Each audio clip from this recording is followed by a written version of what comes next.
Good morning friends. आज हम बात करेंगे पोटेशियम के बारे में। ये पोटेशियम का टॉपिक बहुत ही इम्पोर्टेंट है क्योंकि पोटेशियम को समझना बहुत ज़रूरी है, खास करके अगर आप आईसीयू मैनेज करते हैं या फिर आपको बार बार ऐसे चीज़ों को फेस करना पड़ता है जिसमें पोटेशियम का लेवल कम ज़्यादा हो सकता है। तो जैसा हमने समझा था कि सोडियम शरीर में पानी की मात्रा मेंटेन करने के लिए ज़रूरी है, वैसे ही पोटेशियम सेल के अंदर का एटमॉस्फेयर मेंटेन करने के लिए ज़रूरी है। और जो भी इलेक्ट्रोफिजियोलॉजिकल फंक्शंस है बॉडी के, फॉर एग्जांपल हार्ट की बीट्स जनरेट करना या फिर मसल्स में इलेक्ट्रिकल सिग्नल भेज के मसल को कॉन्ट्रैक्ट करना, ये सब चीज़ों के लिए पोटेशियम बहुत ज़्यादा ज़रूरी है। आज हम समझेंगे कि क्यों पोटेशियम के ऊपर इतना जोर दिया जाता है, क्यों बार बार सोडियम पोटेशियम लैब में टेस्ट किया जाता है। तो सबसे पहले जो एक चीज़ हमको समझनी है कि जैसा हमने देखा था कि सोडियम का कॉन्सेंट्रेशन जो ब्लड वेसल्स है उसके अंदर ज़्यादा है, तो ब्लड वेसल्स के अंदर सोडियम बहुत ज़्यादा मात्रा में रहता है। वैसे ही सेल के अंदर इंट्रासेल्युलर स्पेस में पोटेशियम की मात्रा काफ़ी ज़्यादा रहती है। अब पोटेशियम सेल के अंदर रखना बहुत ज़रूरी है। अगर हम देखें तो यहाँ पे इसका कॉन्सेंट्रेशन लगभग 150 मिली इक्विवेलेंट पर लीटर है, और ब्लड के अंदर अगर हम देखें तो मैक्सिमम ये 4.5 मिली इक्विवेलेंट पर लीटर के करीब रहता है। तो इतना डिफरेंस है, तो यहाँ का सेल के अंदर का पोटेशियम निकल के बाहर क्यों नहीं चला जाता? क्योंकि हमने समझा था कि कॉन्सेंट्रेशन ग्रेडियंट जब भी ज़्यादा रहता है तो हायर कॉन्सेंट्रेशन की तरफ से जो आयन है वो लोअर कॉन्सेंट्रेशन की तरफ चला जाता है। फिर ऐसा क्यों ज़रूरी है कि सेल के अंदर ही पोटेशियम रहे? क्योंकि पोटेशियम एक बहुत ही स्पेसिफिक फंक्शन करता है, वो है यहाँ का जो इलेक्ट्रोडायनामिक इक्विलिब्रियम है इसको मेंटेन करना ज़रूरी है, जिसके कारण से सेल के ऊपर डीपोलराइजेशन और रिपोलराइजेशन का प्रोसेस होता है। इसलिए ये पोटेशियम सेल के अंदर रखने के लिए एक खास पंप बॉडी के अंदर होता है जिसको हम कहते हैं sodium potassium pump, sodium potassium ATPase pump. अब ये सोडियम पोटेशियम एटीपेज पंप क्या है? तो ये क्योंकि यहाँ पे एटीपेज लिखा है मतलब ये एटीपी यूज कर रहा है। जैसा हमने समझा था कि एटीपी बॉडी का करेंसी है जिसके ऊपर बॉडी काम करता है ना, जिसका सारा जो एनर्जी सोर्स है वो एटीपी है। तो क्यों बॉडी एनर्जी खर्च करके भी सेल के अंदर का पोटेशियम मेंटेन करता है, जिसके कारण से जब 3 सोडियम सेल के बाहर जाते हैं तब 2 पोटेशियम सेल के अंदर जाते हैं, है ना। तो ये सोडियम पोटेशियम एटीपेज पंप का काम क्या है कि सेल के अंदर का 3 सोडियम बाहर फेंकना और जो बाहर के 2 पोटेशियम है वो अंदर डालना। इसके लिए बॉडी कैलोरीज वेस्ट करती है, एटीपी यूज करती है, क्योंकि इसी के ऊपर सारे फंक्शंस डिपेंड है। अगर ये डिस्टर्ब हो गया तो आपका हार्ट ढंग से पंप नहीं कर पाएगा, उसका जो पल्स जनरेशन है वो नहीं हो पाएगा। अगर ये नहीं रहा तो आपके मसल्स कॉन्ट्रैक्ट नहीं होंगे। और जैसा हमने समझा था कि ये सोडियम का काम है पानी पकड़ के रखना इंट्रावास्कुलर स्पेस में, वैसे ही ये पोटेशियम सेल के अंदर पानी पकड़ के रखता है। इसके अलावा अगर हम देखेंगे तो ये सेल का वॉल्यूम मेंटेन करेगा। इसी के कारण हमारे बाकी स्मूथ मसल्स भी कॉन्ट्रैक्ट होते हैं, जिसके कारण गट मोटिलिटी बराबर से होती है। आपके जो रेस्पिरेटरी मसल्स है उनके काम करने के लिए भी पोटेशियम की ज़रूरत होती है। इसके अलावा जो पोटेशियम है वो डीएनए सिंथेसिस के लिए, प्रोटीन सिंथेसिस के लिए, फिर बहुत से एंजाइम्स में एज ए को एंजाइम्स, और जो ब्लड वेसल्स का टोन है उसको मेंटेन करने में भी पोटेशियम का रोल है। तो पोटेशियम फिजियोलॉजिकली नॉर्मल बॉडी के फंक्शंस के लिए बहुत ज़रूरी है, और इसी के कारण इसका जो इक्विलिब्रियम है वो मेंटेन करना बहुत ज़रूरी है। अगर समझो ये पोटेशियम आपका सेल के अंदर के बजाय अगर वैस्कुलर कंपार्टमेंट में आ गया तो क्या हो जाएगा? अगर सेल के अंदर पोटेशियम कम है और बाहर में ज़्यादा आ गया तो ये जो इलेक्ट्रिकल बैलेंस है वो डिस्टर्ब हो जाएगा और आपके हार्ट के ऊपर प्रॉब्लम आ जाएगा। जो हाइपरकैलेमी है उसमें हमने देखा कि हार्ट का रिदम डिस्टर्ब हो जाता है और हार्ट असिस्टोल में जा सकता है, वेंट्रिकुलर रिदम आ जाएगा और पेशेंट शॉक में चला जाएगा, असिस्टोल के कारण जान भी चली जाएगी। तो इसलिए बॉडी हर संभव कोशिश करती है कि यहाँ का जो पोटेशियम है वो मेंटेन करे। तो फिर ये पोटेशियम मेंटेन कैसे करता है?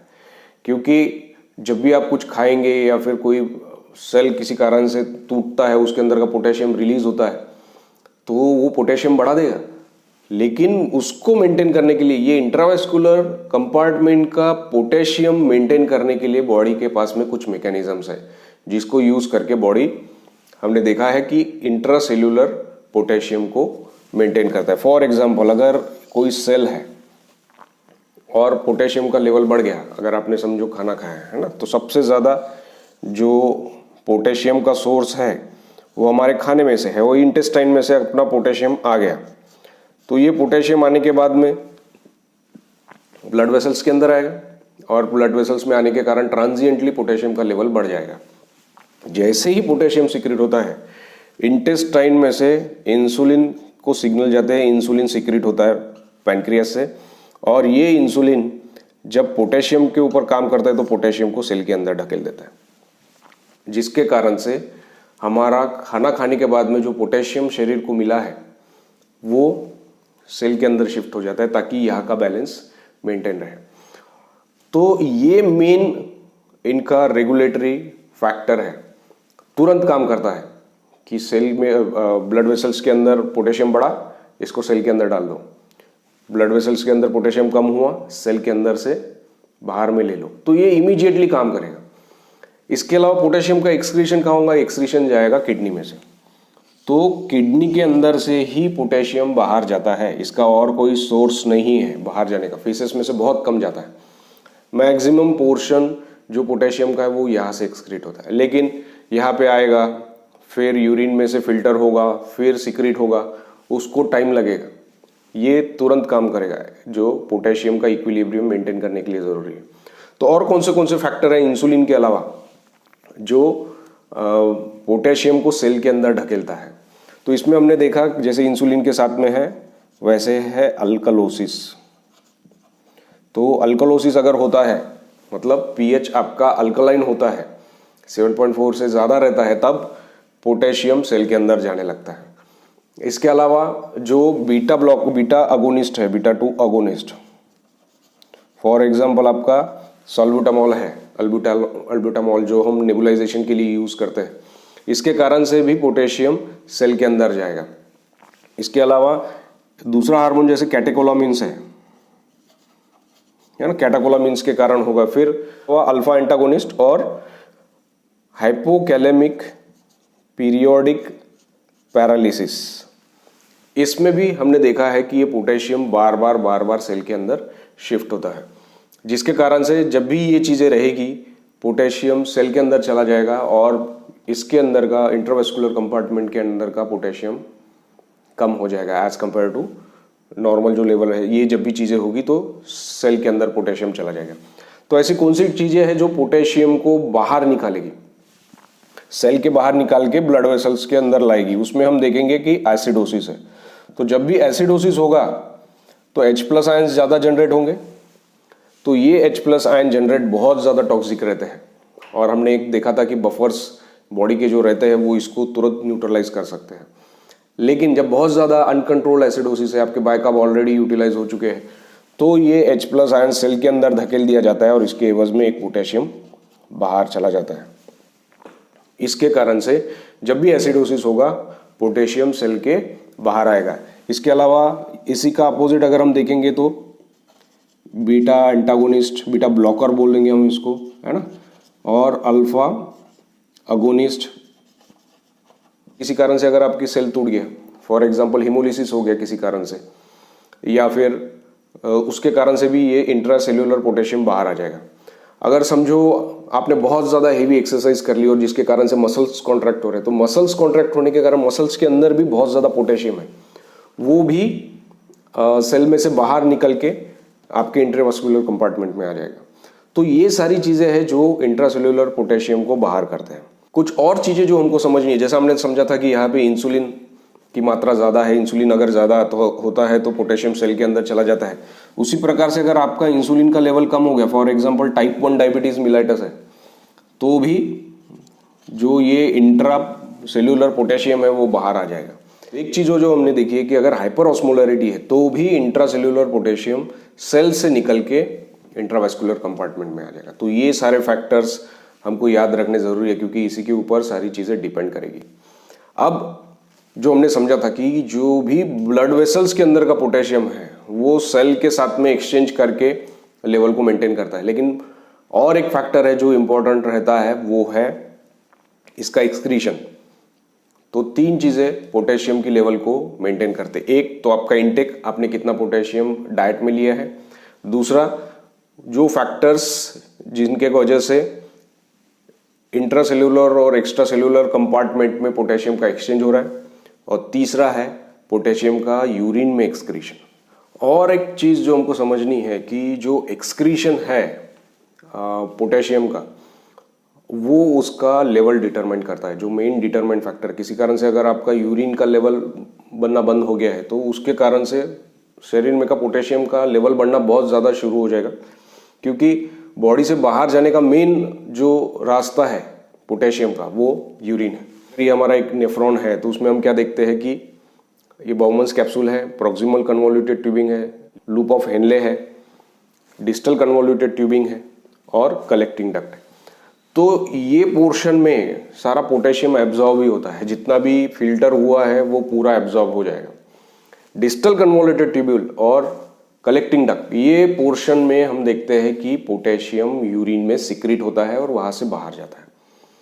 तो ये यहाँ पे मेन जो रेगुलेशन है पोटेशियम का वो डीसीटी और कलेक्टिंग डक्ट में होता है। अब डीसीटी का जो प्रोपोर्शन है वो बहुत ही स्मॉल है, जो मैक्सिमम जो सिक्रीशन होता है पोटेशियम का वो कलेक्टिंग डक्ट में होता है। तो अगर हम कलेक्टिंग डक्ट को देखें, अगर उसका हम ये स्ट्रक्चर देखें, तो वहाँ पे अगर हम देखेंगे तो अगर ये ब्लड वेसल्स है और ये यूरिन फ्लो चल रहा है, तो यहाँ पे 2 चीज़ें रहती है जो पोटेशियम के सिक्रीशन को रेगुलेट करती है। ये जानना बहुत ज़रूरी है, क्योंकि इसी हिसाब से हमको पोटेशियम के जो डिसऑर्डर्स है वो समझेंगे कि पोटेशियम कम ज़्यादा क्यों होता है। तो पोटेशियम यूरिन में सिक्रीट होता है ये कलेक्टिंग डक्ट में। तो इसके लिए 2 चैनल्स काम करते हैं इंपॉर्टेंट। एक तो सोडियम पोटेशियम एटीपेज पंप जो एंडोथेलियल लाइन की तरफ रहता है, जो सोडियम को एब्जॉर्ब करेगा, यूरिन के अंदर जो भी फ्लो आया है उसमें से सोडियम को एब्जॉर्ब करके प्रिजर्व करेगा और पोटेशियम को एक्सक्रीट करेगा यूरिन में। तो ये सोडियम एटीपेज पंप इंपॉर्टेंट है। दूसरा, ये एपिथेलियल सोडियम चैनल्स रहते हैं जो सोडियम को एब्जॉर्ब करते हैं और जिसके कारण से पोटेशियम का एक्सक्रीशन बढ़ता है। अब ये जो चैनल है ये कलेक्टिंग डक्ट में रहते हैं और ये इंड्यूसिबल है, मतलब जब भी बॉडी में अल्डोस्टेरॉन बढ़ेगा,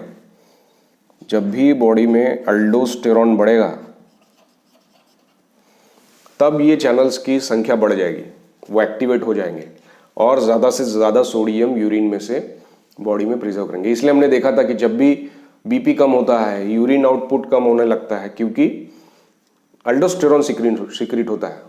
हमने समझा था कि रेनिन, एंजियोटेंसिन, अल्डोस्टेरॉन सिक्रीट होते हैं जब भी ब्लड का वॉल्यूम कम होता है, और जिसके कारण से ये एपिथेलियल सोडियम चैनल्स इंड्यूस होते हैं। वो बहुत से ज़्यादा यूरिन में से सोडियम को एब्जॉर्ब कर लेते हैं। जहाँ जहाँ सोडियम जाएगा वहाँ पानी जाएगा और बॉडी इस हिसाब से जो यूरिन है उसको कॉन्सेंट्रेटेड बनाती है, जिसके कारण से इंट्रावास्कुलर वॉल्यूम मेंटेन रहता है, वाटर का वेस्टेज यूरिन में नहीं होता। तो अल्डोस्टेरॉन का मेन रोल है ये एपिथेलियल सोडियम चैनल्स को इंड्यूस करने के लिए और वाटर रेगुलेशन के लिए। जब भी सोडियम एब्जॉर्ब होगा उसके एवज में पोटेशियम सिक्रीट होगा और पोटेशियम का लेवल यूरिन में बढ़ जाएगा और बॉडी में पोटेशियम मेंटेन रहेगा। तो ये चीज़ें हमको इसलिए जाननी ज़रूरी है कि ये आपको बाकी मैकेनिज्म से समझाएगा। जैसे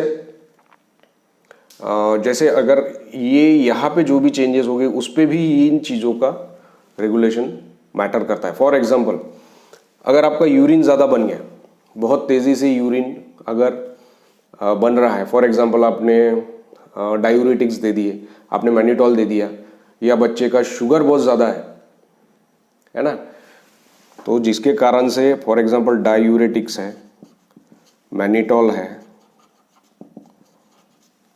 और आपका ग्लूकोज है, फॉर एग्जांपल डायबिटिक कीटोएसिडोसिस है, बहुत ज़्यादा लेवल में ग्लूकोज की मात्रा है, तो ऐसे इसमें बहुत ज़्यादा यूरिन बढ़ेगा। इसके अलावा आपने देखा कि पोस्ट ऑब्स्ट्रक्टिव पेशेंट पॉलीयूरिया में जाता है ना, या फिर एक्यूट ट्यूबुलर निक्रोसिस में भी पेशेंट पॉलीयूरिया में जाता है। तो जब भी पॉलीयूरिया होगा, बहुत ज़्यादा यूरिन का फ्लो बढ़ेगा, ज़्यादा से ज़्यादा पोटेशियम एक्सक्रीट होगा। Increase flow will give rise to increase potassium excretion, जिसके कारण से बहुत ज़्यादा पोटेशियम आपका यूरिन में एक्सक्रीट होगा। इसके अलावा ये सोडियम पोटेशियम एटीपेस चैनल, जब भी यहाँ पे आपका सोडियम का लेवल बढ़ गया, अगर समझो आपके डिस्टल नेफ्रॉन में, जो इधर का पोर्शन है डिस्टल नेफ्रॉन में, अगर आपका सोडियम का लेवल बढ़ गया, तो ये कलेक्टिंग डक्ट में आपका सोडियम बहुत ज़्यादा आ रहा है, तो भी ये sodium potassium ATPase pump activate हो जाएगा और ये बहुत से सारा जो सोडियम है उसको एब्जॉर्ब करने की कोशिश करेगा, जिसके कारण से आपका जो पोटेशियम है ज़्यादा एक्सक्रीट होगा। इसमें अगर हम समझेंगे तो ये सबसे पहले हम देखते हैं कि अगर बार्टर सिंड्रोम है, बार्टर सिंड्रोम, जिटलमन सिंड्रोम, ये क्या है हम ये डिटेल में हाइपोकैलेमिया में समझेंगे। तो कोई भी वॉल्यूम एक्सपांडर है वो बहुत ज़्यादा सोडियम की मात्रा डिस्टल कन्वोल्यूटेड ट्यूब्यूल में आएगा, जिसके कारण से ये पंप एक्टिवेट हो जाएगा, सोडियम को एब्जॉर्ब करने की कोशिश करेगा और उस चक्कर में बहुत ज़्यादा पोटेशियम आपका वेस्ट हो जाएगा। तो जब भी यूरिन का फ्लो बढ़ेगा तब पोटेशियम वेस्ट हो रहा है, और जब भी ये डिस्टल नेफ्रॉन में सोडियम का कॉन्सेंट्रेशन बढ़ रहा है उसमें ये एब्जॉर्ब हो रहा है। अब ये जिटलमैन और बार्टर सिंड्रोम में क्यों सोडियम का लेवल बढ़ता है? क्योंकि यहाँ पे कन्वोल्यूटेड लूप ऑफ हेनले में और डीसीटी में कुछ सोडियम के चैनल्स होते हैं। फॉर एग्जांपल बार्टर्स में हम देखेंगे कि सोडियम पोटेशियम क्लोराइड को ट्रांसपोर्ट का डिफेक्ट होता है, जिसके कारण से सोडियम एब्जॉर्ब नहीं होता, और जिटलमैन में सोडियम क्लोराइड को ट्रांसपोर्ट का डिफेक्ट होता है, जिसके कारण से सोडियम एब्जॉर्ब नहीं होता, और उस कारण से ये सोडियम जो कि एब्जॉर्ब हो जाना चाहिए था यहीं पे, वो एब्जॉर्ब नहीं होता और कलेक्टिंग डक्ट में आ जाता है। कलेक्टिंग डक्ट में आने के कारण बॉडी पोटेशियम को सिक्रीट करती है सोडियम को रिटेन करने के लिए, और उसके लिए हाइपोकैलेमिया हो जाता है। तीसरा, जैसा हमने समझा था कि एपिथेलियल सोडियम चैनल्स जो होते हैं, जो कि अल्डोस्टेरॉन के कारण इंड्यूस होते हैं, उससे भी आपका जो पोटेशियम है वो यूरिन में ज़्यादा सिक्रीट होता है। तो जब भी अल्डोस्टेरॉन ज़्यादा सिक्रीट होगा आपका पोटेशियम का लेवल कम होगा। अगर अल्डोस्टेरॉन का लेवल कम रहा तो आपका पोटेशियम का लेवल ब्लड में का बढ़ जाएगा। तो ये चीज़ हमको समझना जरूरी है। तो अल्डोस्टेरॉन हमने देखा था कि प्राइमरी हाइपर अल्डोस्टेरोनिज्म रह सकता है, जिसके कारण से ये सीक्रेट होगा। दूसरा, एक लिडल सिंड्रोम रहता है,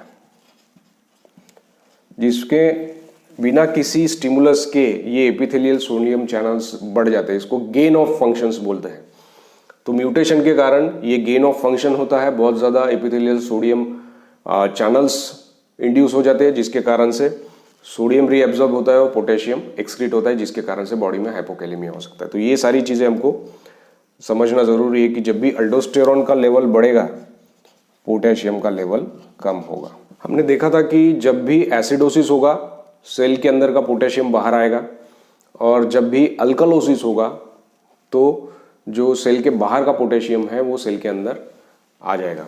तो क्या यहाँ पे भी अगर पोटेशियम को कॉन्सेंट्रेशन चेंज होता है तो उसका कुछ फर्क पड़ता है? फॉर एग्जांपल, अगर आपका पोटेशियम का लेवल ब्लड के अंदर ही कम है, तो ब्लड वेसल्स के अंदर का जो ब्लड है उसमें सिर्फ पोटेशियम का लेवल काफ़ी कम है, तो क्या होगा? ये यहाँ पे जो सोडियम है इसको एब्जॉर्ब करने के लिए पोटेशियम ही नहीं है ज़्यादा सीक्रेट करने के लिए, तो फिर सोडियम एब्जॉर्ब कैसे होगा? तो ये जो सोडियम का लेवल कम हुआ है इसके टाइम पे बॉडी H+ आयन को सीक्रेट करेगी सोडियम को रिटेन करने के लिए, और जिसके कारण से हम देखेंगे कि H+ आयंस लॉस हो जाएंगे, और जब भी H+ आयन लॉस हो जाते हैं तो हमने देखा है कि वो अल्कलोसिस करता है। तो जब भी हाइपोकैलेमिया रहेगा, ब्लड के अंदर का पोटेशियम का लेवल कम रहेगा, तो ब्लड वेसल्स में से H+ आयन सीक्रेट होंगे डिस्टल कन्वोल्यूटेड ट्यूब्यूल में सोडियम को रिटेन करने के लिए, डिस्टल कन्वोल्यूटेड ट्यूब्यूल और कलेक्टिंग डक्ट में, और जिसके कारण से आपका H+ आयन लॉस होगा और आपको अल्कलोसिस होगा। अगर समझो सोडियम का पोटेशियम का लेवल बहुत ज़्यादा है तो ये अमोनिया जनरेट करने में प्रॉब्लम करेगा, है ना, और जिसके कारण से एसिडोसिस हो जाएगा। जब भी पोटेशियम का लेवल बढ़ता है, अमोनिया का एक्सक्रीशन मुश्किल हो जाता है और अमोनिया अपने साथ में H+ आयन को भी लेके जाता है।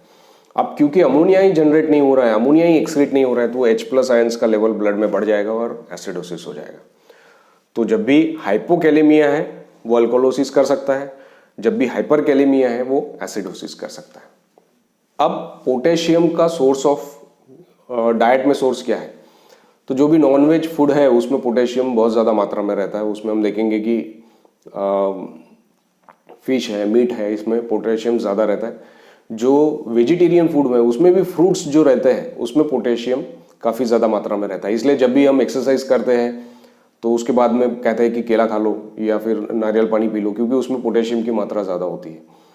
इसके अलावा जो नट्स होते हैं उसमें भी पोटेशियम की मात्रा ज़्यादा होती है। अगर वेजिटेबल्स में अगर देखेंगे हम तो ग्रीन वेज में भी, पोटैटोज, इसमें भी बहुत ज़्यादा मात्रा में पोटेशियम होता है। तो ये चीज़ों का ध्यान हमको इसलिए रखना जरूरी है कि जब भी पेशेंट को हाइपरकैलेमिया या फिर रीनल फेलियर का पेशेंट है, उसको बोलते हैं कि आपने जो नट्स है वो नहीं खाना है, आपने जो चने हैं, फुटाने हैं, उनको आपको नहीं खाना है। चॉकलेट में पोटेशियम बहुत ज़्यादा होता है, इसलिए बोलते हैं कि चॉकलेट नहीं खाना है। और जो भी हाइपोकैलेमिया का पेशेंट है उसमें आपको ये डाइट देना है, तो आपको बनाना अलाउ करना है, आपको कोकोनट वाटर देने के लिए बोलना है, आपको बाकी सारे फ्रूट्स खाने के लिए बोल रहे हैं। तो जब भी पोटेशियम का लेवल कम ज़्यादा होता है उस हिसाब से भी आपको डाइट सिलेक्ट करना होता है पोटेशियम का इंटेक बढ़ाने के लिए, ताकि पोटेशियम रेगुलेट हो जाए।